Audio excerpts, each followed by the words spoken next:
Hi viewers, இது என்னோட பையனோட 4th birthday celebrationோட part 2.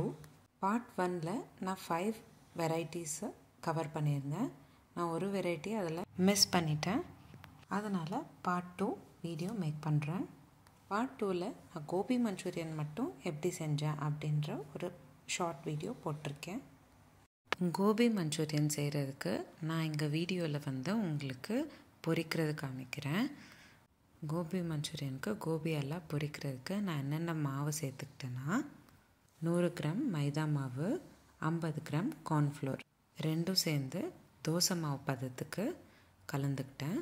அதில் 2 கிலோ காலிஃப்ளவர் நல்லா கழுவி வாஷ் பண்ணிவிட்டு தண்ணியெல்லாம் இருவி சேர்த்துக்கிட்டு காலிஃப்ளவருக்கு நல்ல மாவு சேர்கிற மாதிரி கலந்துக்கிட்டேன்.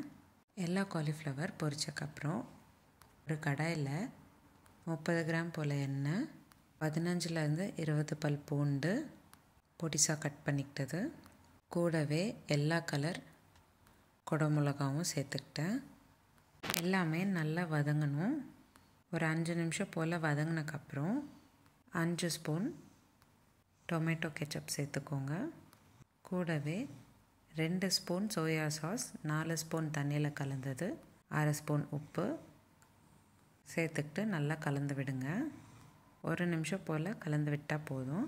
அதுக்கப்புறம் நம்ம பொரித்து வச்சுருக்கிற காலிஃப்ளவரை சேர்த்துக்கிட்டு நல்லா மிக்ஸ் பண்ணணும். ஸ்டவ் ஆஃப் பண்ணிவிட்டு மிக்ஸ் பண்ணிக்கோங்க.